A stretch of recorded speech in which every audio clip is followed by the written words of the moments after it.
Good morning student. आज के video में अपन केमिकल काइनेटिक्स रासायनिक बल गतिकी के अंदर रासायनिक अभिक्रियाओं का संघट सिद्धांत पढ़ते हैं। Collision theory of reaction. संघट या टक्कर सिद्धांत क्या होता है इसको समझना। सबसे पहले इस सिद्धांत को 1916 से 18 में वैज्ञानिक जिन्होंने इस सिद्धांत को विकसित किया था उस वैज्ञानिक का नाम है विलियम मैक्स ट्राउट्स और विलियम लुइस। मैक्स ट्राउट्स व विलियम लुइस नामक वैज्ञानिक ने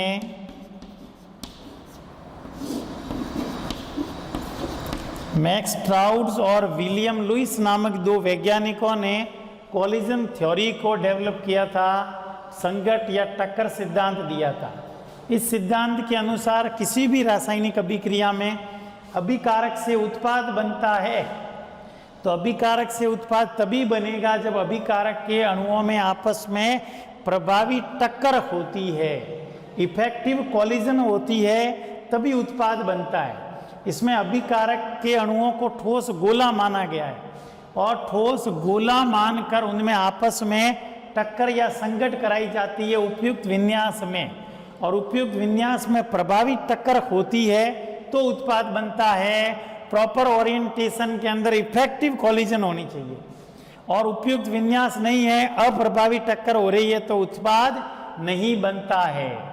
और किसी अभिक्रिया मिश्रण के प्रति इकाई आयतन में होने वाली टक्कर की जो संख्या है वो संघट आवृत्ति कहलाती है। संघट आवृत्ति कॉलिजन फ्रीक्वेंसी जेड कहलाती है। जो इस संघट आवृत्ति पर भी ये अभिक्रिया वेग डिपेंड करता है। अब इसमें कोई भी रासायनिक अभिक्रिया जिसमें अभिकारक से उत्पाद बनता है तो अभिकारक से उत्पाद तभी बनेगा, अभिक्रिया तभी होगी जब इसमें दो प्रकार के अवरोध उत्पन्न होते हैं, दो प्रकार के बैरियर है। जो अभिकारक उन दो प्रकार के ऊर्जा अवरोध को पार कर लेता है वो उत्पाद में परिवर्तित होता है। दो प्रकार के अवरोध है, पहला है ऊर्जा अवरोधक। ऊर्जा अवरोधक या ऊर्जा अवरोध इसे कहते हैं एनर्जी बैरियर।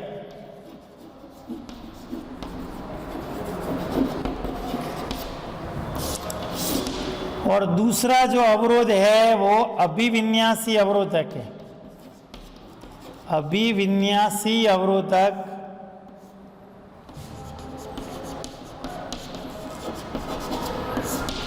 इसको ओरिएंटेशन बैरियर कहते हैं। तो दो प्रकार के अवरोध है, ऊर्जा अवरोध और अभिविन्यासी अवरोधक। जो अभिकारक इन दो प्रकार के अवरोध को पार कर लेता है वो उत्पाद में परिवर्तित हो जाता है। अब समझना, पहले ऊर्जा अवरोध क्या होता है फिर अभिविन्यासी ओरिएंटेशन बैरियर को डिस्कस करते हैं। पहले ऊर्जा अवरोध का मतलब है कि अभिकारक के जो अणु हैं उनमें आपस में टक्कर होती है तो टक्कर के द्वारा उनको अतिरिक्त न्यूनतम ऊर्जा प्राप्त होती है जो उत्पाद में परिवर्तित होने के लिए आवश्यक है। उस ऊर्जा को कहते हैं सक्रियण ऊर्जा, एक्टिवेशन एनर्जी। और उस सक्रियण ऊर्जा में यदि अभिकारक के अणुओं की ऊर्जा को भी शामिल कर दे तो वो थ्रेशोल्ड एनर्जी, दहली ऊर्जा कहलाती है। तो जिन अभिकारकों के पास में सक्रियण या दहली ऊर्जा या उससे अधिक ऊर्जा है वे अभिकारक उत्पाद में परिवर्तित होते हैं। जिनके पास में सक्रियण या दहली ऊर्जा से कम ऊर्जा है वे अभिकारक उत्पाद में परिवर्तित नहीं होते हैं। तो उस अवरोध को कहते हैं ऊर्जा अवरोधक। जैसे समझना, इसके अंदर ऊर्जा और अभिक्रिया वेग निर्देशांक के बीच में ग्राफ बनाए। ये ऊर्जा और अभिक्रिया की गति, ये अभिक्रिया का वेग निर्देशांक। अब यहाँ पर जैसे कोई रिएक्टेंट है R, ये अभिकारक आपस में टक्कर द्वारा एक मध्यवर्ती संक्रमण अवस्था इस ऊर्जा अवरोध को पार करके यहाँ पर उत्पाद बनाता है। यहाँ पर जैसे प्रोडक्ट बनता है तो ये अभिकारक जो रिएक्टेंट है ये उत्पाद में तभी बदलेगा जब इस अवस्था को पार कर लेता है। और ये जो अवस्था है ये मध्यवर्ती संक्रमण अवस्था है, इसको कहते हैं ऊर्जा अवरोध, एनर्जी बैरियर। ये जो अभिकारक आपस में टक्कर द्वारा अतिरिक्त ऊर्जा को प्राप्त कर इस अवरोध को पार कर लेता है, वही अभिकारक उत्पाद में बदलते हैं। और यहाँ पर जो अभिकारक है यहाँ से लेकर ये ऊर्जा अवरोध जो है संक्रमण अवस्था, ये दूरी कहलाती है E A सक्रियण ऊर्जा। अभिकारक के पास में वह न्यूनतम अतिरिक्त ऊर्जा जो उत्पाद में बदलने के लिए आवश्यक है, इस ऊर्जा को कहते हैं एक्टिवेशन एनर्जी, सक्रियण ऊर्जा। और ये जो है अभिकारक के अणुओं की सामान्य ऊर्जा है ER। और यहां से यहां तक की जो संपूर्ण ऊर्जा है इसको कहते हैं ET दहली ऊर्जा, थ्रेशोल्ड एनर्जी। मतलब सक्रियण ऊर्जा EA और अभिकारक के सामान्य अणुओं की ऊर्जा को जोड़ते हैं तो ये जो संपूर्ण ऊर्जा है वो ET दहली ऊर्जा कहलाती है, थ्रेशोल्ड एनर्जी, दहली ऊर्जा। और यदि इस ET में से अभिकारक के सामान्य अणुओं की ऊर्जा को निकाल दे तो सक्रियण ऊर्जा शेष बच जाएगी। तो पहला अवरोध है ऊर्जा अवरोध कि जो अभिकारक है ये इनमें आपस में टक्कर होगी। तो ऐसा नहीं है कि कोई भी टक्कर हुई और उत्पाद में बदल जाएगा। टक्कर उपयुक्त विन्यास में प्रभावी होनी चाहिए, जो अपन अभिविन्यासी अवरोधक में समझते हैं। यहाँ पर अभिकारक के अणुओं में आपस में टक्कर होती है तो जो अभिकारक इस एक्स्ट्रा एनर्जी को गेन कर लेते हैं, एक्स्ट्रा एनर्जी जिसको कहते हैं एक्टिवेशन एनर्जी और थ्रेशोल्ड एनर्जी, जो अभिकारक सक्रियण ऊर्जा या दहली ऊर्जा या इससे अधिक ऊर्जा को प्राप्त करते हैं, वे ही अभिकारक उत्पाद में परिवर्तित होते हैं। तो इसको कहा जाता है ऊर्जा अवरोधक। ये यहाँ से यहाँ तक जो अभिकारक आ जाते हैं वो उत्पाद में परिवर्तित हो जाते हैं। जो सक्रियण ऊर्जा या दहली ऊर्जा को प्राप्त नहीं करते हैं वे अभिकारक उत्पाद में परिवर्तित नहीं होते हैं। तो ये पहला अवरोध है ऊर्जा अवरोध, जिसमें अभिकारक के अणु आपस में टक्कर द्वारा अतिरिक्त न्यूनतम ऊर्जा को प्राप्त करते हैं। वह अतिरिक्त न्यूनतम ऊर्जा सक्रियण ऊर्जा कहलाती है। तो जिन अभिकारकों के पास में सक्रियण ऊर्जा या दहली ऊर्जा या उससे अधिक ऊर्जा है वे ही अभिकारक उत्पाद में परिवर्तित होते हैं। इससे कम ऊर्जा वाले अभिकारक उत्पाद में परिवर्तित नहीं होते हैं। ये पहला अवरोध है ऊर्जा अवरोध, एनर्जी बैरियर। इसको पार करना जरूरी है। इसको पार जो अभिकारक कर लेते हैं वो उत्पाद में परिवर्तित होते हैं। दूसरा है अभिविन्यासी अवरोधक, ओरिएंटेशन बैरियर। अब जो अभिकारक इस दूसरे अवरोध को भी पार करता है, दोनों अवरोध को पार करते हैं तो ही उत्पाद बनेगा। अभिविन्यासी अवरोधक का मतलब है कि अभिकारक के अणुओं में जो टक्कर हो रही है तो पहले इनका विन्यास उपयुक्त होना चाहिए, इनका ओरिएंटेशन है वो प्रॉपर होना चाहिए। यदि विन्यास उपयुक्त है तो ही उसमें जो टक्कर हो रही है वो प्रभावी होगी, तो ही उनकी कॉलिजन है वो इफेक्टिव होगी। जैसे समझना उदाहरण से, जैसे मैंने एग्जाम्पल लिया CO की क्रिया NO2 के साथ करे तो एक ऑक्सीजन इसके साथ में जुड़कर CO2 बनता है और NO बनता है। अब इनमें अपन को प्रभावी इफेक्टिव कॉलिजन को बताना है और इस सिद्धांत के अंदर अभिकारकों को ठोस गोला माना गया है और ठोस गोले मानकर उनमें आपस में टक्कर कराई जा रही है। जैसे ये ऑक्सीजन, ये कार्बन प्लस ये नाइट्रोजन, ये ऑक्सीजन, ये ऑक्सीजन। जैसे अब यहाँ से नाइट्रोजन और यहाँ से कार्बन इन एक दूसरे के नजदीक आ रहे हैं। क्या नाइट्रोजन इसके साथ जुड़ रहा है क्या? तो यहाँ से ऑक्सीजन इसके साथ जुड़ रहा है, मतलब इसका जो विन्यास है वो अनुप्रयुक्त विन्यास है। ये जो विन्यास है वो अनुप्रयुक्त विन्यास है, इम्प्रॉपर ओरिएंटेशन है, अनुप्रयुक्त विन्यास है। और अनुप्रयुक्त विन्यास है, इसका मतलब इनके बीच में जो टक्कर होगी, जो संघट होगी, वो अप्रभावी संघट होगी। अप्रभावी संघट हो रही है और अप्रभावी टक्कर है, इसका मतलब यहां पर कोई उत्पाद नहीं बनेगा। तब इसके अंदर प्रभावी टक्कर होनी जरूरी है। जैसे ये ऑक्सीजन, ये कार्बन के साथ में इसके अंदर, जैसे ये नाइट्रोजन, ये ऑक्सीजन, अब यहां से ऑक्सीजन और यहां से कार्बन को एक दूसरे के नजदीक लाए, तो ये इसका जो विन्यास है वो उपयुक्त विन्यास है। ये उपयुक्त विन्यास है, ये प्रॉपर ओरिएंटेशन है। इसका मतलब इनके बीच में जो टक्कर हो रही है, जो संघट हो रही है, वो प्रॉपर है। तो यहां पर ये इफेक्टिव कॉलिजन है, तो ये प्रभावी संघट हो रही है, प्रभावी संघट हो रही है, ये प्रभावी टक्कर हो रही है। और प्रभावी टक्कर है, इसका मतलब यहां उत्पाद बन जाएगा।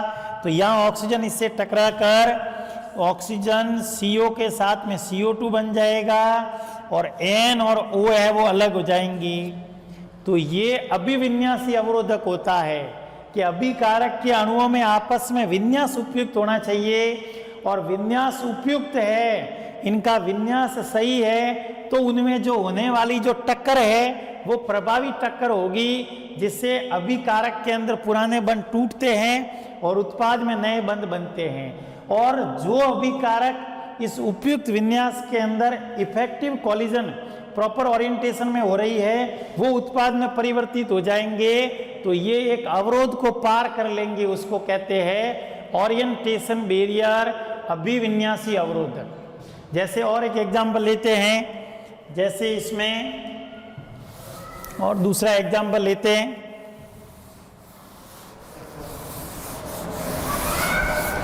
जैसे NO, जैसे दूसरा एग्जाम्पल और लेता हूं मैं, NO2 प्लस NO2 की क्रिया करें तो यहां पर N2O4 बनता है, नाइट्रोजन टेट्रा ऑक्साइड। अब इसके अंदर जैसे ये नाइट्रोजन है, ये ऑक्सीजन है, ये ऑक्सीजन है, और यहां से इसके अंदर ये नाइट्रोजन है, ये ऑक्सीजन है, ये ऑक्सीजन है। यहां से ऑक्सीजन और नाइट्रोजन के बीच में टक्कर कराए तो यहां पर नाइट्रोजन दो केंद्रीय परमाणु जुड़ रहे, तो ये जो है अनुप्रयुक्त विन्यास है, अनुप्रयुक्त विन्यास है। इसका मतलब ये जो टक्कर हो रही है, ये टक्कर अप्रभावी टक्कर है और अप्रभावी संघट या टक्कर है। इसका मतलब कोई उत्पाद नहीं बनेगा, ये कॉलिजन थ्योरी कहती है। तब इनका विन्यास उपयुक्त होना जरूरी है। पहले तो इनका ओरिएंटेशन सही करो, विन्यास उपयुक्त होगा, फिर इनके बीच में जो टक्कर होगी वो इफेक्टिव कॉलिजन होगी। जैसे नाइट्रोजन, ये ऑक्सीजन प्लस ये नाइट्रोजन, ये ऑक्सीजन। अब इसमें यहाँ पर यहाँ से नाइट्रोजन और यहाँ से नाइट्रोजन के बीच में टक्कर हो रही है, तो ये उपयुक्त विन्यास है, ये उपयुक्त विन्यास है। इसका मतलब इसमें जो टक्कर हो रही है ये प्रभावी संघट है, इफेक्टिव कॉलिजन हो रही है। इसका मतलब यहाँ पे उत्पाद बन जाएगा, ये नाइट्रोजन, ऑक्सीजन, यहाँ पर ये नाइट्रोजन, ऑक्सीजन, ये N2O4 बन जाएगा। तो इस प्रकार से जैसे हेलोजन व्युत्पन्न में आपने पढ़ा होगा, SN2 वाला भी एग्जाम्पल ले सकते हैं कि जैसे CH3Br जैसे 1 डिग्री एल्किल हैलाइड है, CH3Br, इस पर नाभिक स्नेह की क्रिया करते हैं तो यहाँ एक मध्यवर्ती संक्रमण अवस्था बनती है। अब ये इसके फ्रंट साइड से नहीं जुड़ता है, यहाँ पर ये दोनों नेगेटिव एक दूसरे को प्रतिकर्षित करते हैं, तो नाभिक स्नेह का जो आक्रमण है वो बैक साइड से होता है। फ्रंट साइड से जुड़ता है मतलब विन्यास उपयुक्त नहीं है, अनुपयुक्त विन्यास है, इसका मतलब टक्कर जो होगी वो प्रभावी टक्कर होगी और इसमें उत्पाद नहीं बनेगा। लेकिन यदि बैक साइड से जुड़ता है तो यहां पर एक मध्यवर्ती संक्रमण अवस्था बन जाएगी। यहां पर डॉट डॉट डॉट डॉट ये नाभिक स्नेह का जुड़ना और यहां पर हैलाइड का टूटना साथ साथ होता है। तो ये एक मध्यवर्ती संक्रमण अवस्था बन जाती है, जो आगे उत्पाद बन जाएगा, Br अलग हो जाएगा और CH3OH मेथनॉल बन जाएगा। तो इसमें ये जो जितने उदाहरण लिए इसके अंदर उपयुक्त विन्यास में प्रभावी टक्कर जरूरी है, इफेक्टिव कॉलिजन है, तभी इसमें उत्पाद बनता है। अब इसके अलावा इसमें जो अभिक्रिया का वेग है वो दो कारक के समानुपाती होता है। कौन कौन से दो कारक है? एक तो है संगत आवृत्ति, संगत आवृत्ति कॉलिजन फ्रीक्वेंसी Z। संगत आवृत्ति का मतलब है किसी अभिक्रिया मिश्रण में प्रति इकाई आयतन में होने वाली टक्कर की संख्या को संगत आवृत्ति कहते हैं। और संगत आवृत्ति बढ़ने के साथ अभिक्रिया का वेग बढ़ता है। जैसे कोई अभिक्रिया है, A से B से प्रोडक्ट बनता है, तो अभिक्रिया का जो वेग होगा वो संगत आवृत्ति ZAB, A और B अभिकारक की संगत आवृत्ति है। उसके अलावा ये प्रभावी क्रियाकारी जो प्रभावी संगठक हो रही है, तो इसमें प्रभावी संगठ द्वारा क्रियाकारी अणुओं के अंश पे भी निर्भर करता है और वो होता है e⁻⁸ जो सक्रियण ऊर्जा पे निर्भर करता है। तो अभिक्रिया का वेग जो है वो दो कारक पे निर्भर करता है, एक तो संगत आवृत्ति पर और एक सक्रियण ऊर्जा पर या क्रियाकारी अणुओं का अंश। तो अभिक्रिया का जो वेग होगा, वेग बराबर dx/dt बराबर Z गुणा F, संगत आवृत्ति गुणा क्रियाकारी अणुओं का अंश बराबर लिख सकते हैं ZAB, अभिकारक A व B की संगत आवृत्ति और क्रियाकारी अणुओं का अंश का मतलब log का बेस है e⁻⁸ जहाँ E का मतलब है सक्रियण ऊर्जा, R का मतलब है गैस स्थिरांक, T का मतलब है परम ताप और ZAB अभिकारक A व B की संगत आवृत्ति है। और इस सिद्धांत की मुख्य कमी यह है कि इसमें अभिकारक के अणुओं को ठोस गोला माना गया है, जबकि इनकी संरचना पर कोई विशेष ध्यान नहीं दिया गया है।